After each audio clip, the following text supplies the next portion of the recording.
Hello बच्चों, कैसे आप सब लोग। ये वीडियो स्पेशली उन बच्चों के लिए जो क्या है सीएस एग्जीक्यूटिव में एक सब्जेक्ट है CAFM, that is corporate accounting and financial management. उसमें बहुत ही मुश्किलों का सामना कर रहे हैं क्योंकि वो रीज़न क्या है, या तो फिर नॉन कॉमर्स स्टूडेंट हैं या तो फिर कॉमर्स स्टूडेंट थे बट उनका अकाउंट जो था वो स्ट्रॉन्ग नहीं था या ठीक नहीं था। अब वो corporate accounting and financial management जो 100% सब्जेक्टिव हो चुका है, प्रैक्टिकल ओरिएंटेड हो चुका है, उसमें थोड़ी सी प्रॉब्लम फेस कर रहे हैं।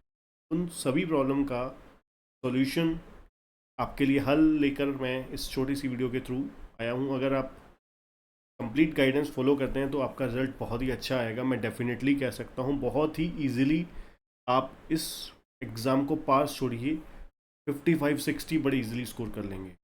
मेरा नाम है बच्चों CS संदीप रोड़ा और हम बात करने जा रहे हैं CAFM सी एग्जीक्यूटिव पेपर नंबर 4 के ऊपर।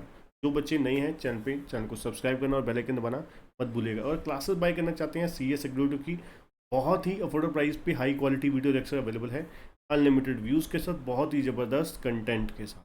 डिस्क्रिप्शन में आपको लिंक मिल जाएगा, लिंक पे डायरेक्टली क्लिक करके बाय कर सकते। तो देखिए, नॉन कॉमर्स स्टूडेंट की सबसे बड़ी जो प्रॉब्लम होती है कि अकाउंट्स, स्पेशली अगर मैं बोलूँ तो लॉ स्टूडेंट जो होते हैं, जो LLB कर रहे हैं या कर चुके हैं, उनको साथ में CS करना है। बट प्रॉब्लम ये आती है कि प्रैक्टिकल उनका अच्छा नहीं है, अकाउंट्स वगैरह अच्छा नहीं है। तो देखिए, CAFM में अगर आपको पता होगा 2 यूनिट है। CAFM में 2 यूनिट हैं। सेक्शन A जो है आपका 60 मार्क्स का, वो क्या है, कॉर्पोरेट अकाउंटिंग। सेक्शन B जो है फाइनेंशियल मैनेजमेंट 40 मार्क्स का। ठीक है जी। अब देखिए, इसमें देखिए अकाउंट्स आप किसको बोलते हैं जिसमें आपको बहुत प्रॉब्लम होती है, खास करके जनरल एंट्रीज वाले चैप्टर्स, है ना। तो जैसे कि डिवेंचर्स हो गया, शेयर कैपिटल हो गया, है ना, बायबैक ऑफ शेयर हो गया, रिडम्पशन ऑफ प्रेफरेंस शेयर हो गया, बोनस एंड राइट शेयर हो गया, ESOP हो गया, ये सब चैप्टर्स में जनरल एंट्रीज होती हैं। ठीक है, उनमें आपको दिक्कत आती है। उसका एक सबसे आसान सॉल्यूशन मैं आपको बताता हूँ कि कुछ पोर्शन जिसमें एक्चुअली में देखा जाए कि जनरल एंट्री वाला पोर्शन है ही नहीं। सबसे पहले नंबर पे फाइनेंशियल मैनेजमेंट FM वाले पोर्शन में आपको किसी तरीके से कोई जनरल एंट्री नहीं होती। वहाँ पर बेसिक कैलकुलेशंस वाले चैप्टर्स हैं, है ना, कॉन्सेप्ट बेस्ड चैप्टर हैं, जहाँ पर अकाउंटिंग के लिए देखिए वो बेसिक मैथमेटिक्स यूज़ होता है। फाइनेंशियल मैनेजमेंट में आपको बेसिक मैथमेटिक्स कैलकुलेशंस यूज़ होती हैं, कॉन्सेप्ट्स यूज़ होते हैं। उसको यूज़ करते हुए हम आगे आगे चैप्टर के, जैसे मान लीजिए डिविडेंड पॉलिसी है। डिविडेंड पॉलिसी में हम क्या पढ़ते हैं कि भाई डिविडेंड पॉलिसी, डिविडेंड डिसीजन से वैल्यू ऑफ शेयर के, कंपनी के वैल्यू ऑफ शेयर और वैल्यू ऑफ फर्म पे क्या इम्पैक्ट पड़ता है। तो अलग अलग ऑथर अलग अलग एक्शन अपनी पॉलिसी बनाते हैं कि हाँ भाई हमारे अकॉर्डिंगली ये रिएक्शन होता है। कोई कहता है वैल्यू ऑफ शेयर पे फ़र्क पड़ता है, कोई कहता नहीं पड़ता। ठीक है, तो उसके अकॉर्डिंगली कैलकुलेशन चलती है। वहाँ पर जनरल एंट्री वगैरह कुछ भी नहीं है किसी भी चैप्टर में, चाहे वो कैपिटल बजटिंग ले लीजिए, वर्किंग कैपिटल है, स्पेसिफिक फॉर्मेट है। तो ये 40 नंबर में आपको किसी तरीके का कोई भय, डर नहीं होना चाहिए, नंबर 1। नंबर 2, अब सेक्शन A में भी, कॉर्पोरेट अकाउंटिंग में भी कुछ चैप्टर ऐसे हैं जहाँ पर आपको कोई डरने वाली, दिक्कत वाली बात नहीं है। 40 नंबर का इसमें कोई दिक्कत नहीं है। दूसरे नंबर पे आपको किस चीज़ में दिक्कत नहीं होनी चाहिए, रेशो एनालिसिस में कोई दिक्कत नहीं होनी चाहिए। नंबर 2, कैश फ्लो में कोई दिक्कत नहीं होनी चाहिए। थोड़ा बहुत अकाउंट्स का है, ठीक है, बीच में थोड़े बहुत जर्नल अपना अकाउंट्स लेजर बनाने होते हैं, बहुत ही लिमिटेड सा पोर्शन है। ठीक है, उसके बाद आप मान के चलिए तीसरा चैप्टर है कंसोलिडेशन। ठीक है, कंसोलिडेशन भी कॉन्सेप्ट बेस है, डिफ़िकल्ट जरूर है, टफ जरूर है। ठीक है, पर आपको इतना एक्सट्रीम, इतना लेवल नहीं आता, बहुत ही ऑर्डिनरी से लेवल के क्वेश्चन पूछे जाते हैं। ठीक है, हमारे CS एग्जीक्यूटिव के एग्जाम में कंसोलिडेशन के। उसके बाद आप मान के चलिए अगला चैप्टर है अंडर राइटिंग ऑफ शेयर्स। ठीक है, ये बहुत सिंपल है, इसमें जनरल एंट्री वाला क्वेश्चन आता ही नहीं है। उसके बाद आप मान के चलिए आपको जो बहुत इजी लगेगा, ई सब वगैरह हो गए, ठीक है, अंडर राइटिंग, और आपका ये 4 चैप्टर हैं जिनमें आप कह सकते हो कि कोई अकाउंटिंग का कॉन्सेप्ट नहीं है।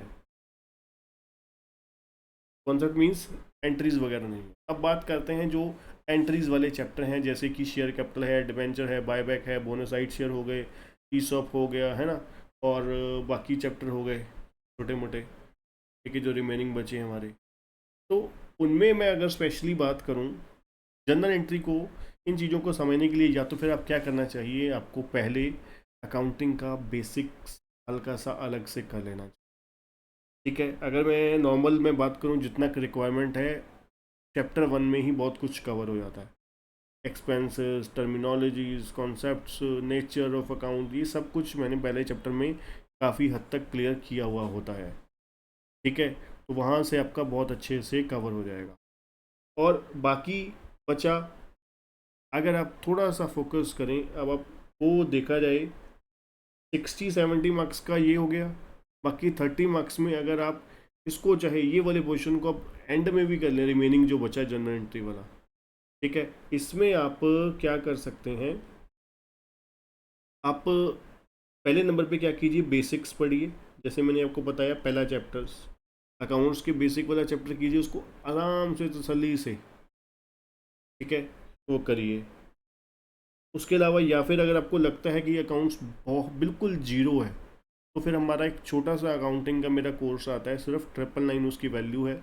उसमें आपके अकाउंटिंग के सारे बेसिक कॉन्सेप्ट कवर हो जाएंगे। जो बेसिक फंडामेंटल्स चाहिए अकाउंटिंग के, वो सारे के सारे आपके कवर हो जाएंगे, जो भी अकाउंटिंग की रिक्वायरमेंट है।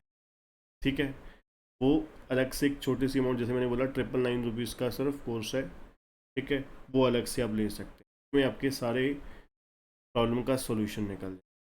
ठीक है, उसके बाद आप ज़्यादातर फोकस बेसिक्स करने के बाद आप चैप्टर वाइज कीजिए, देन आप उसके ऊपर वर्किंग नोट्स के ऊपर बहुत अच्छे से आपको काम करना पड़ेगा। ठीक है, प्लस कैलकुलेशंस आपको शो करनी होती हैं, जो सम में आपको जो भी वर्किंग होती है, वर्किंग की कैलकुलेशन दिखानी होती है अच्छे से, प्लस प्रेजेंटेशन जितना अच्छा हो सकता है आपको प्रेजेंटेशन बेटर बेस्ट दिखाना है। रीज़न क्या है, प्रेजेंटेशन जितना अच्छा सामने वाले को कंफर्टेबल फील होगा, उतना एग्ज़ाम वाले दिन, रिजल्ट वाले दिन आपको कंफर्टेबल फील होगा। ठीक, उसके बाद नॉर्मली बच्चे क्या करते हैं, जब अब देखिए आपका एक सब्जेक्ट वीक है, तो अब उस डरने से कुछ नहीं होगा। अगर आप वाकई सीएस बनना चाहते हो, है ना, अपने नाम के आगे सीएस लगाना चाहते हो, तो आपको एक चीज़ क्लियर करनी होगी, आपको वहाँ पर जो सब्जेक्ट आपको तंग कर रहा है उसके ऊपर काम करना पड़ेगा। बस सीधी सी बात है, उसके ऊपर आपको थोड़ा सा एफर्ट्स डालने पड़ेंगे। एफर्ट्स डाल दोगे, रिजल्ट अपने, ऐसी कोई चीज़ होती नहीं है जिस पे हम मेहनत करते हैं और हमारे को उसका फल नहीं देता भगवान, ज़रूर मिलेगा 101%। ठीक, इसलिए रिवीजन कीजिए। ठीक है, कई बार क्या होता है, देखिए एक चीज़ याद रखिए, रिवीजन, अब कई बार क्या होता है कि एक्चुअली में हमें कुछ कॉन्सेप्ट पहली बार में, बच्चा क्या सोचता है, अपने आप को जीनियस समझने लगता है। पहली बार में देखिए कई बार क्या होता है, कुछ चैप्टर ऐसे होते हैं, ऐसी होती है, पहली बारी में नहीं समझ आती यार, बहुत सारी चीज़ें, कुछ बहुत सारी चीज़ें होती हैं हम पहली बारी पढ़ते हैं, उसको नहीं समझ आता 100%। इसलिए पहली बार में जितना गेन किया जाता है गेन कीजिए, 30%, 40, 50, 60, कोई बात नहीं। नेक्स्ट टाइम रिवीजन आप करोगे ना, फिर 40% से शुरुआत, 50% से शुरुआत करोगे, तो अब उसके ऊपर आप काम करोगे। पहले आपको अगर उसी चैप्टर को 3 दिन लगे थे, फिर आपको 2 दिन लगेंगे, फिर 1 दिन लगेगा, है ना, जो भी आप 1 घंटा 2 घंटे 3 घंटे देते हो, ठीक है, वो आपका टाइम आफ्टर एवरी रिवीजन, आपका जो टाइम लगा वो हाफ होता जाएगा, एफिशिएंसी आपकी इंक्रीज होती जाएगी। इसलिए सब्जेक्ट को टाइम देना पड़ेगा। अगर आपका वीक है एरिया ये, ठीक है। तो रिवीजन में आप उसको फॉर्मेट को रिवाइज कीजिए, ओरली याद कीजिए, फॉर्मेट रटिए। कुछ चीज़ें अगर आप लगता है कि हाँ भूल रहे हैं, रटो, बार बार रटो। जनरल एंट्रीज हैं शेयर कैपिटल की, यार गिनती जुनती की 10-12 तो जनरल एंट्रीज हैं। डिबेंचर की टॉपिक की, हर टॉपिक की मसा 4-5 एंट्रियाँ होती हैं, ठीक है। बायबैक की वही 5-6 एंट्रीज हैं गिनती की। तो शुरुआत में अगर आपको नहीं एक बारी कॉन्सेप्ट 100% क्लियर हो रहा, कोई बात नहीं, 2-3 एंट्रियाँ कन्फ्यूजन हो रही है, ऐसा क्यों है, क्यों है, क्यों है, ठीक है। पहली बात तो अगर मैं अपनी क्लासेस की बोलूँ तो मैं आपको वहाँ पर रीज़न भी बताता हूँ कि क्यों है ऐसा। नहीं, जिन बच्चों को समझ आई उनको डाउट्स के थ्रू क्लियर कर देते हैं, डाउट सेशन के थ्रू, ठीक है ना। तो बहुत अच्छे से बढ़िया तरीके से सब्जेक्ट को पॉजिटिवली करिए, बहुत आराम से आप क्लियर कर जाएंगे। ऑल दी बेस्ट बच्चों, आज के लिए इतना ही। अगर अच्छा लगा वीडियो तो कमेंट जरूर कीजिएगा, और चैनल को सब्सक्राइब करना, और क्लासेस बाय करना चाहते हैं विजिट कीजिए